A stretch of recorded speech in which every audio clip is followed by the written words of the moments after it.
सुरू झाल्यापासून म्हणजे सार्वजनिक गणेश पूर्ण जिल्हाभरात 3000 सार्वजनिक गणेश स्थापना झाले होते। 5वा 7वा आणि 9वा दिवशी जवळपास जे चोपडा, अमळनेर, जामनेर अशा ठिकाणी विसर्जन होऊन गेलेलं होतं। जे मेन विसर्जनाचे बंदोबस्त आहे उद्या अनंत चतुर्दशीच्या दिवशी होणार आहे।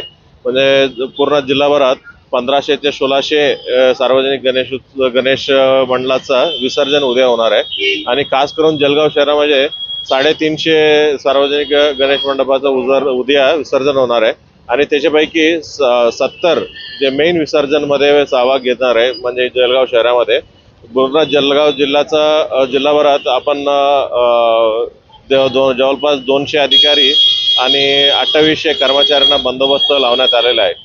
जे सर्व जिल्हाभरातले सर्वात मोठा बंदोबस्त आहे जळगाव शहरामध्ये आणि सर्वात मोठा उत्सव देखील म्हणजे जळगाव शहरामध्ये 1 additional SP, 2 DYSP, 8 police inspector, 40 PSI API आणि त्याच्यासोबत जवळपास 500 पोलीस कर्मचारी, 200 होमगार्ड अशा बंदोबस्त लावण्यात आलेला आहे। त्याच्यासोबत एक SRPचा प्लेटून देखील इथं जळगाव शहरात आहेत। सर्व ठिकाणी जिथं चौका आहे सर्व ठिकाणी आणि सेन्सिटिव्ह पॉईंट्स आहेत तिथं फिक्स्ड पॉईंट लावलेला आहे आणि जिथं आवश्यकानुसार विसर्जनाचे पॉईंट आणि सर्व ठिकाणी आपल्याला बंदोबस्त लावण्यात आलेला आहे। आपला सर्व तयारी झाले, शांततेत विसर्जनाचा बंदोबस्त शांततेत पार पडेल असं पूर्ण विश्वास आहे। ते लावण्यात आलेलं आहे आणि CCTV इथं ज्या रस्ता आहेत विसर्जनाचा मार्ग आहे ते सर्व प्रत्येक चौकात म्हणजे आपलं CCTV आहे।